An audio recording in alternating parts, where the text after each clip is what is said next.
llama Yamal Zugán y se ha convertido en uno de los protagonistas de la segunda jornada del juicio por los atentados del 11M. Está acusado de ser uno de los autores materiales de la masacre. Y que traigan a presencia del tribunal, o mejor dicho, enfrente del tribunal, la presencia ya está, a Yamal Zugán. Pero vamos al último punto oscuro, que es Yamal Zugán, que es, reconozco, el punto de que si yo tuviera que ser escéptico en algo, lo encontramos ahí en ese punto. Yamal Zugán es detenido, como sabe usted, el 13 de marzo. Es la famosa detención que anuncia Acebes y que ya revienta la teoría de ETA definitivamente, que es cuando Acebes comparece el sábado 13 de marzo y dice, hay detenidos 3 marroquíes y 2 hindúes. Creo de relevancia informarles que a primera hora de esta tarde se ha producido por miembros del Cuerpo Nacional de Policía 5 detenciones, 3 de ciudadanos de nacionalidad marroquí, 2 ciudadanos de nacionalidad hindú, todos ellos por una presunta implicación en la venta y falsificación del móvil y tarjeta que se encontraron en el bolso que no llegó a explosionar. Que son los que gestionan un locutorio, que es el locutorio donde el señor Jamal Ahmidan compró los móviles. En teoría, son detenidos solo, únicamente por el tema de la compra de esos móviles. Pero ocurre algo interesante, que es que testigos de los trenes dicen, ese chico, Jamal Zugán, estaba en los trenes. Con lo cual, todos quedan en libertad, menos Yamal Zugán, que es detenido e imputado como coautor. Hay que decir que es el diario El Mundo del señor Pedro J. Ramírez el primero en poner la cara del señor Zugán en portada para que la vea toda España y con una cobertura presentándole como el culpable, el sospechoso número 1 que quería cambiar las elecciones con un atentado, que lo primero que preguntó al entrar en la cárcel es ¿quién ha ganado las elecciones? Como para ver si había conseguido cumplir su objetivo. No se encontraba usted en las estaciones de Alcalá de Henares, ni en Santa Eugenia, ni en El Pozo durante la mañana del día 11. No. ¿Dónde estaba usted en esa mañana? Durmiendo en casa. Y cuestionando su coartada. Su madre dice que estaba en casa, pero testigos protegidos le vieron en el tren. La endeble coartada de Yamal Zugán ponía a Pedro J. Ramírez como subtítulo. Nadie sitúa a Zugán entre las 6 y las 8 de la mañana en la cama. No. Su hermano dice que se levantó a las 10. Eso no es lo mismo que estar a las 7, a las 6 o a las 8. Su madre dice que estaba desayunando a las 10 viendo la televisión. Eso no quiere decir que estuviera a las 7, a las 6 o a las 8. O sea que... Hay que decir que en el juicio del 11M se sientan 3 personas como posibles autores de los atentados del 11M. 1, Jamal Zugán. 2, el que estaba en Leganés, supuestamente bajó a sacar la basura, vio que había policías y se echó a correr, que le pillan en Serbia, lo traen y es detenido como alguien que también pudo ser de los que puso bombas en los trenes. Y otro tipo llamado Basel Gallón, que también un testigo dice que puede ser un autor material. Durante el juicio, los que dicen que hay una Basel Gallón dicen, no era ese, me equivoqué, era otro tío. Y dicen, era otro y ve una foto de uno que se murió en Irak, llamado algo así como Oulad Asir, o Daraut. Y el Bouchard tampoco hay pruebas, aunque le condenan por pertenecer a Célula, pero no que estuviera en los trenes, con lo cual el único que en sentencia judicial es declarado que estuvo en los trenes es Yamal Zugán. Él dice, yo no tengo nada que ver, no conozco a nadie de estos, no hay otro elemento que le vincule con los que se volaron en Leganés, más que le vendió los móviles a Jamal Ahmidan, pero hay testigos que dicen, ese tío estaba en los trenes. En el caso de Zugán se valoró que trabajaba en un locutorio en el que se había vendido un pack de 30 tarjetas, entre las cuales se encontraban las 13 tarjetas que fueron utilizadas para las mochilas. Es un indicio que no conduce a nada más que a afirmar que Yamal Zugán tenía una tienda en la que se vendían teléfonos. Ahora bien, hay un dato que también estoy omitiendo. Yamal Zugán, mucho antes de que esto pasara, en 2001, ya había sido investigado en la policía como posible yihadista por un caso que llevó el juez Garzón de posibles simpatizantes de Bin Laden en España, liderados por un tal Abu Dada, que también fue condenado. Yamal Zugán no fue condenado en esa historia, pero ya existía, su nombre ya estaba, digamos, fichado, por así decirlo, por la policía. No solo le hemos visto por primera vez, sino que también le hemos escuchado. Yamal Zugán ha mantenido durante los escasos 15 minutos que ha durado su declaración un gesto serio y preocupado. juramento promesa. Zougan ha dicho que la única relación que tenía con Abu Dada, principal acusado en este juicio, era comercial. Lo conozco como comerciante porque tuve con él algún contacto comerciante. Vino a comprar algo a veces y otras veces vino a vender algo. El marroquí ha negado que lo intentaran reclutar para ir a luchar a Afganistán. La guerra mía es ayudar a mi familia, que mi padre tiene 7 hijos en Marruecos, de otra mujer, niños, y gana 150 euros al mes, y mi guerra es ayudar a mi padre. También ha negado conocer a varios presuntos terroristas por los que le ha preguntado el fiscal. ¿Conoce a Abu Dada? Abu Dada de lavapiés, porque teníamos relaciones comerciales con Abu Dada. ¿Comerciales o de otro tipo? Me refiero, religiosas. No, ya he dicho comerciales. ¿Solo comerciales? ¿Conocía usted las otras actividades de esta persona? No. Nada más ser detenido, en la prensa se publican algunos datos contra el señor Zougan que luego no serán corroborados en el juicio. Se dirá que ha sido visto en la casa de Chinchón, en Morata de Tajuña, poniendo ladrillos en el Zulu y tal, y luego se reconocerá que no había pruebas de que estuvo allí y que en verdad esos testimonios se referían a otras personas como Othman El Ganoui. Estuvo con el grupo que partió de Chinchón a la estación de trenes de Alcalá de Henares. Es que yo nunca había oído Chinchón hasta que fue detenido, y después de escucharlo por las noticias. Eso yo, ni Chinchón, ni grupo, ni nada de eso. No recuerda la palabra Chinchón. Morata de Tajuña. Ni Morata de Tajuña, ni Chinchón, ni nada cerca de la casa. ¿Le hace mucha gracia la pregunta o algo? No, porque yo no tengo nada que ver con pues Chinchón. Diga simplemente que no lo conoce, no tiene ningún... El País publicará en portada que en su locutorio aparece un trozo de plástico que corresponde a la mochila de Vallecas, y luego resultó que era un rumor y no un hecho que figure en el sumario en ningún momento.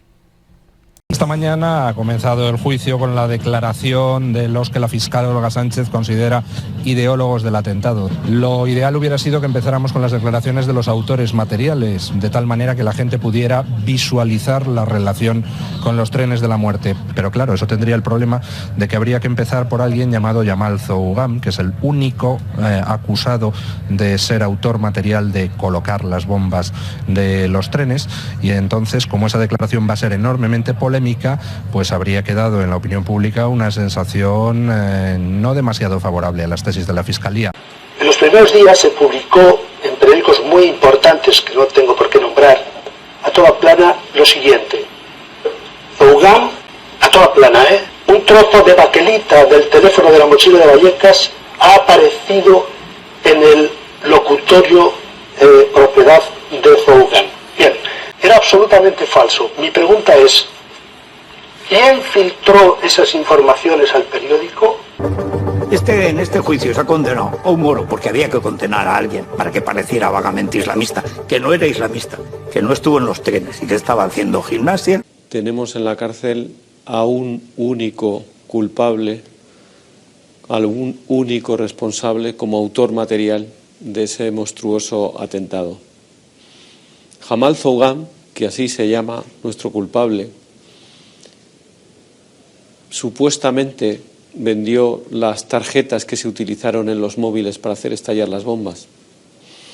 Pero sus huellas no están en la casa de Morata donde se montaron, ni tampoco en el piso de Leganés donde se refugiaron sus compinches. No se conoce que hubiera ninguna llamada entre Zougan y el resto de los supuestos asesinos.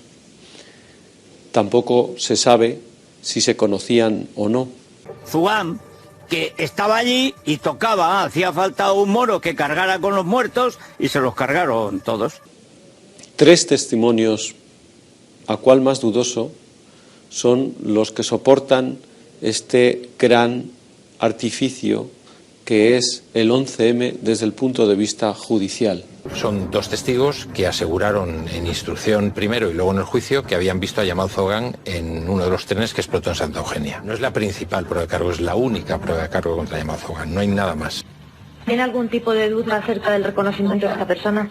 No. ¿Esa fue la persona que usted vio pasar de un vagón a otro? Sí.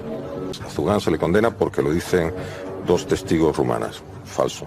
Había 6 testigos, 6. Es la misma fotografía que la propia policía filtró a los medios de comunicación, con lo cual ya se genera una cierta duda acerca de si cuando alguien reconoce esa foto está reconociendo a quien efectivamente vio en el tren o está reconociendo la foto que ha visto en televisión esa tarde. Condenó a una persona, un joven, no sé exactamente de qué nacionalidad, pero magrebí.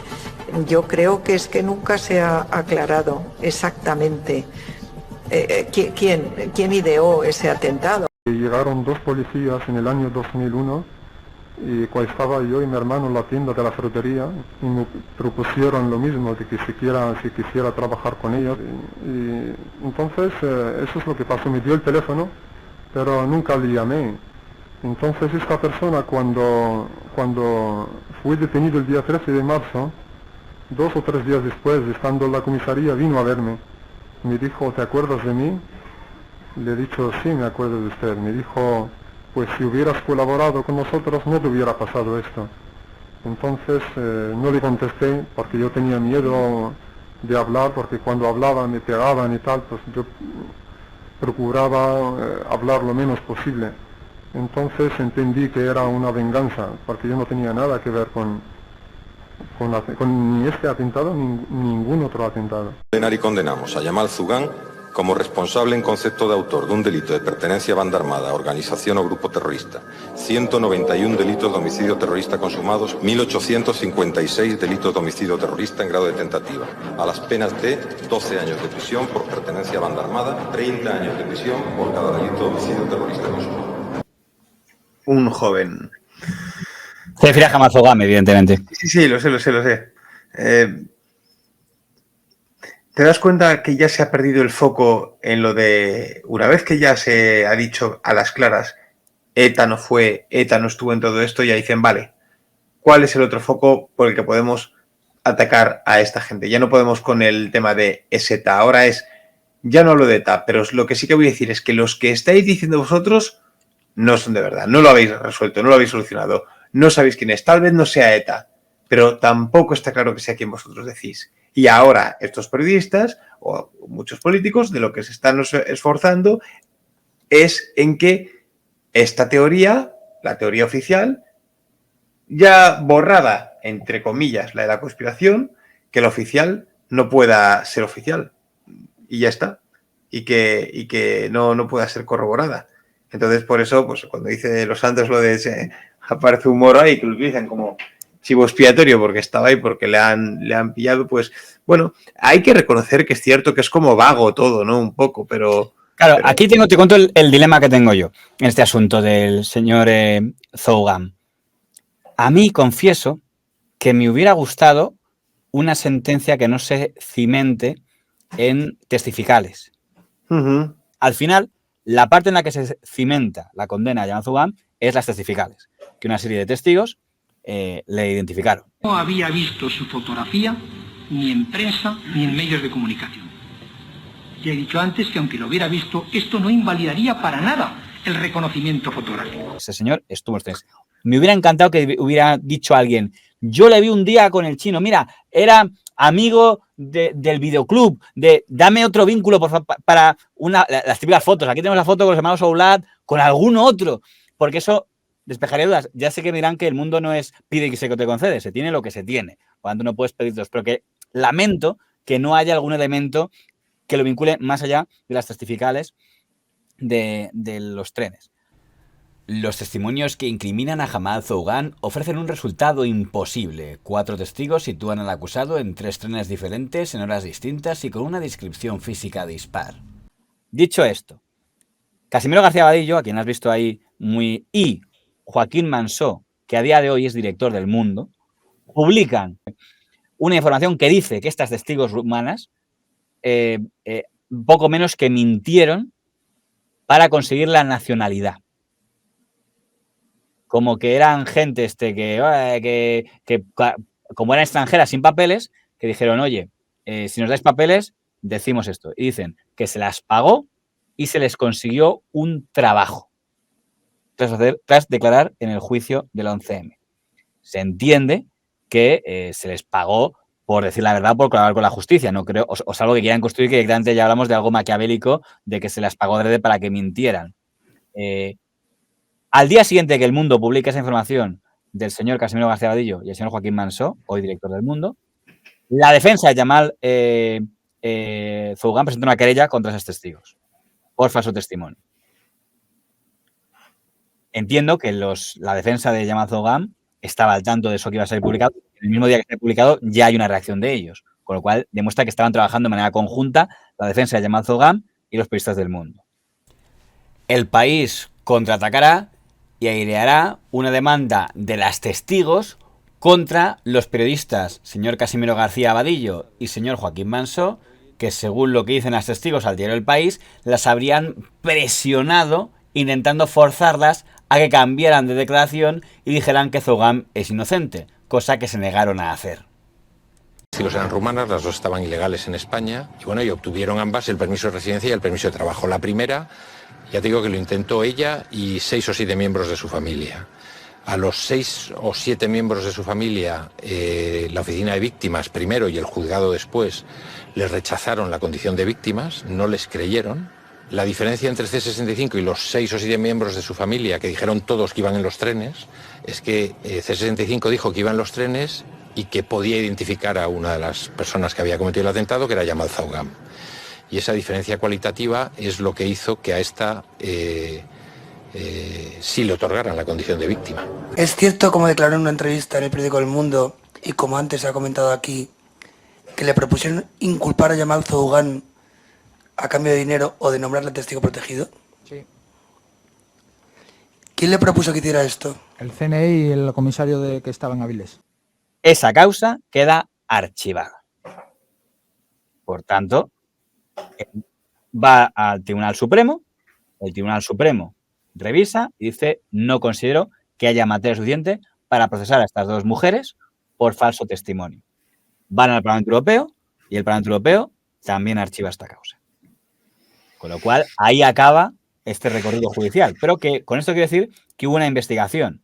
Y yo hago una crítica a los medios. Me llama la atención que cuando va a declarar Zougham al Supremo, el único periódico que lo recoge en portada es El Mundo, que saca a Zougham declarando al Supremo.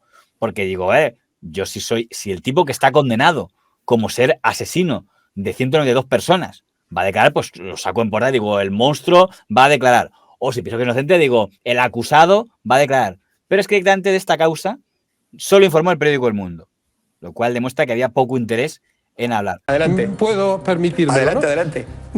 ¿Qué cree usted que hubiera ocurrido en los Estados Unidos si uno de los condenados como autores materiales del 11 de septiembre hubiera sido trasladado desde la remota penitenciaría en la que está recluido, cumpliendo condena de miles de años, al Distrito Federal, a Washington, para prestar testimonio como testigo en un procedimiento instruido por falso testimonio contra las dos únicas personas que permitieron condenarle a 4.000 años?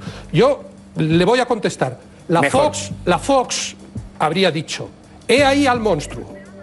La CNN habría dicho, dudas sobre la sentencia. ¿Por qué cree usted que ninguna televisión dio imágenes, dedicó minutos de cobertura ante ese hecho que informativamente era relevante sin lugar a dudas? Yo le pregunto. Ahora bien, no le sirve nada, porque la causa se acabó diciendo no hay materia suficiente para condenar, o ni siquiera condenar, para sentar en el banquillo a estas dos mujeres por falso testimonio.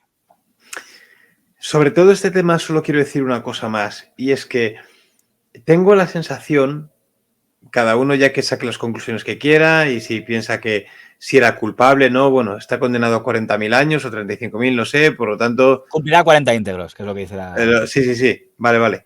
Pero bueno, si es así la sentencia, doy por hecho que lo es.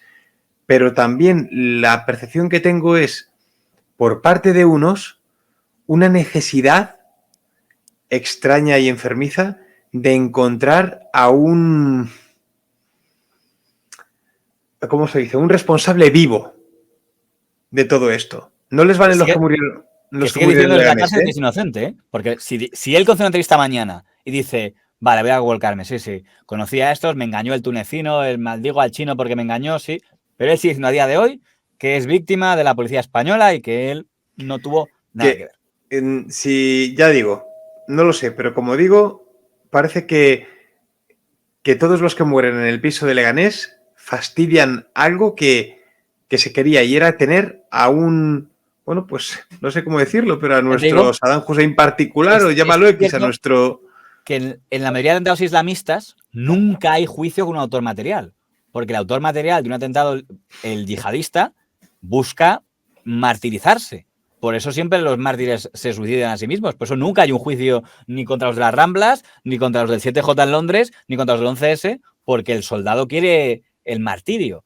El único, teóricamente, equivalente vivo condenado sería Hamad Zougam, que además, insisto, por cómo lo estoy contando, se podrá ver que estoy poniendo mucho escepticismo, pero también tengo que ser justo y decir, ojo, ¿qué estamos diciendo? Que la Audiencia Nacional, formada por 3 jueces, que no hay ningún voto particular, los 3 concluyen, tras escuchar a las testigos, que sin ningún género de dudas es culpable, 3 jueces que tienen una trayectoria, juez Guevara, juez García Nicolás, juez Gómez Bermúdez, se obcecan porque sí, no es sí, y me obceco en que sí, el Supremo lo ratifica y dice que sí, y la instancia superior se dice que sí. Es complicado para mí, por mucha duda que me despierta el tema, es que lo otro me llevaría a suponer que todo el sistema judicial español y europeo está controlado por... Además, hay un fallo que me dice Jiménez Los Santos. Es que, claro, había que conseguir condenar a alguien, pero también hubo absueltos.